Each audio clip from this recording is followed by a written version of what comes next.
Hello students, myself Pooja Chauhan from Gayatri Devi Public School, Welspun, Anjar.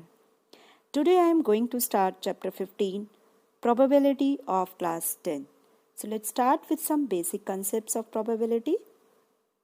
The first term is title of the chapter, which is probability. So students, what is the meaning of probability?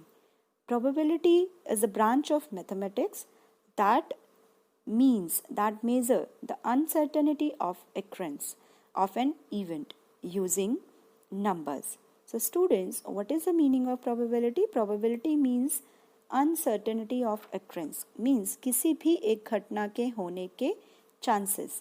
For example, suppose मैंने एक coin को flip किया और उस coin को flip करने के बाद हमारे पास 50% चांसेस हैं कि हेड आएगा और 50% चांसेस हैं कि टेल आएगा। तो स्टूडेंट्स, इन्हें क्या कहते हैं? इसको क्या कहते हैं? प्रोबेबिलिटी, यानी कि अनसर्टेनिटी ऑफ अक्रेंस। हमें पता नहीं है बट हम आइडिया लगा रहे हैं इनकी किसी भी एक घटना के होने के चांसेस को हम क्या कहते हैं? Probability. Now come to the another important term, which is event. So students, what is event and what is outcome? अब आउटकम और इवेंट में क्या डिफरेंस है? कई बार स्टूडेंट सोचते हैं इवेंट और आउटकम सेम ही होता है, बट नहीं, ये सेम नहीं होता है। इसीलिए सबसे पहले समझेंगे कि आउटकम क्या है। Outcome is a result of random experiment.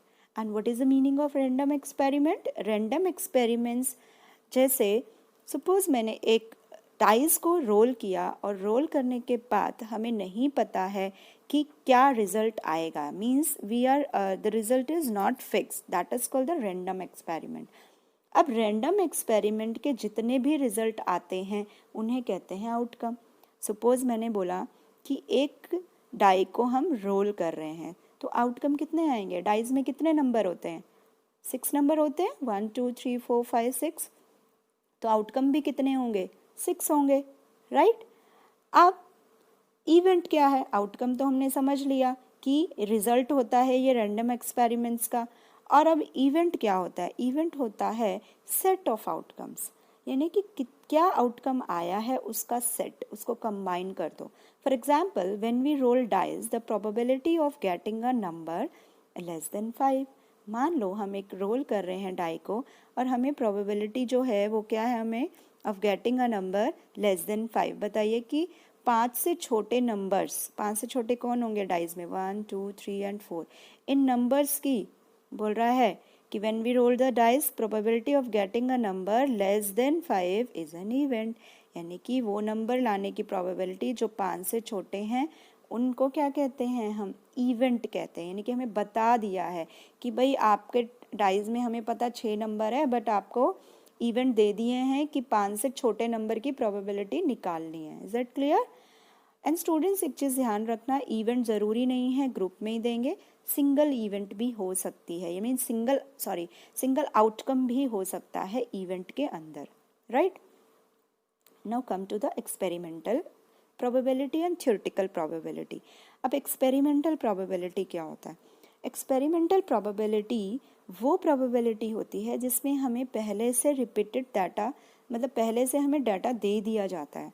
For example, मैंने बोला कि एक कॉइन को हमने ट्रायल किया 10 टाइम्स, यानी कि एक कॉइन को हमने फ्लिप किया है 10 टाइम्स।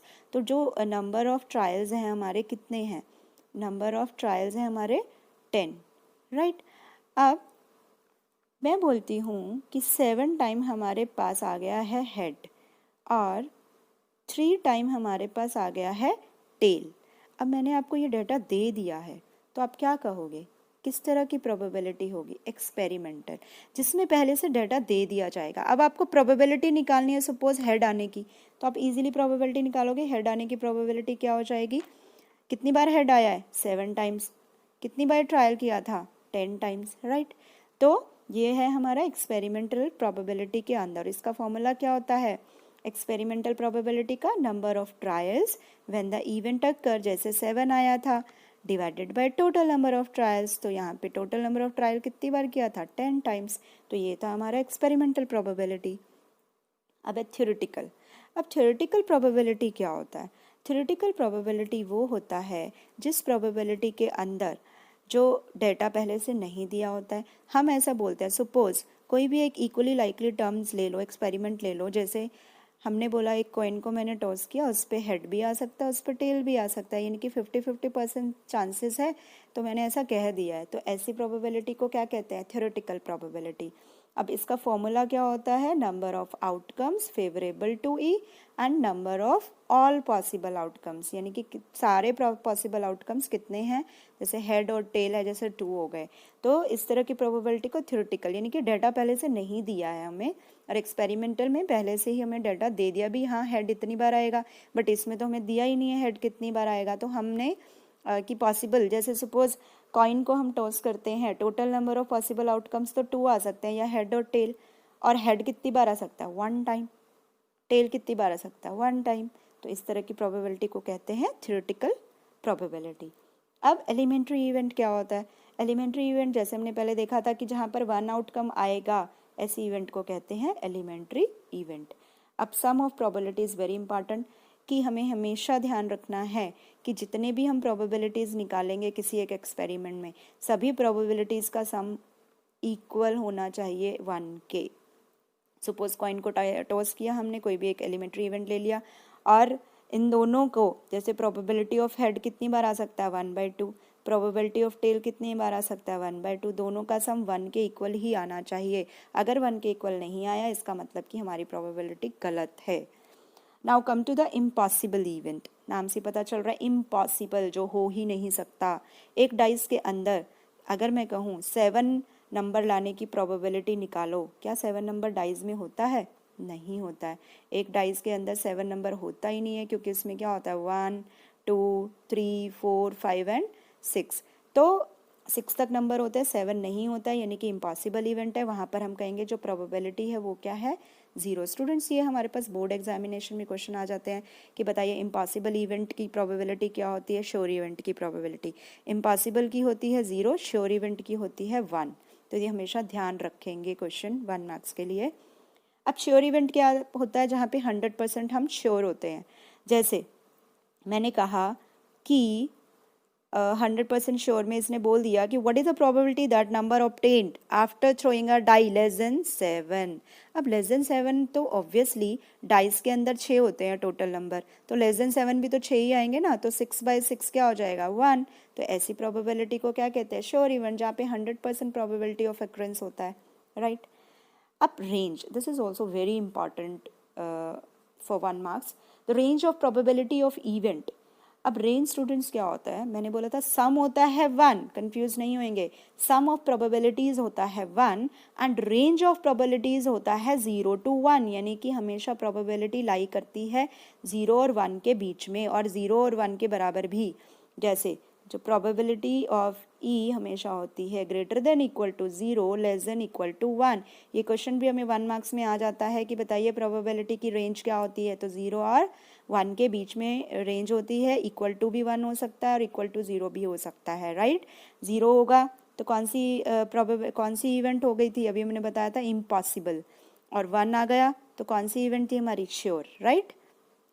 अभी हमारे पास कॉम्प्लीमेंट्री इवेंट। कॉम्प्लीमेंट्री इवेंट क्या होता है? जैसे कॉम्प्लीमेंट, नाम पे ही पता चल रहा है। सपोज हमारी कोई प्रोबेबिलिटी है होने की और एक प्रोबेबिलिटी है ना होने की।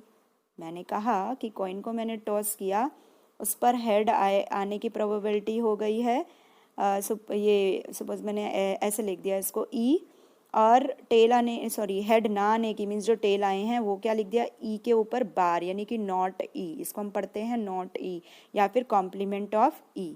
तो वो बोलता है कॉम्प्लीमेंट्री इवेंट क्या होता है? Complementary events are the two outcomes of an event that are only two possible outcomes, जिसमें 2 possible outcomes होते हैं। This is like flipping a coin and getting head or tail। जैसे flipping a coin करते हैं, उस पर या तो head आएगा या tail आएगा। तो head आने की, head ना आने की, इन दोनों को ऐड कर देंगे तो आ जाएगा 1। और इसकी रिप्रेजेंटेशन कैसी होती है? ई के ऊपर बार, यानी कि नॉट ई या फिर कॉम्प्लीमेंट ऑफ ई। तो स्टूडेंट्स, ये थे हमारे कुछ बेसिक टर्म्स ऑफ प्रोबेबिलिटी। तो नेक्स्ट वीडियो में हम स्टार्ट करेंगे एक्सरसाइज 15.1। Thank you.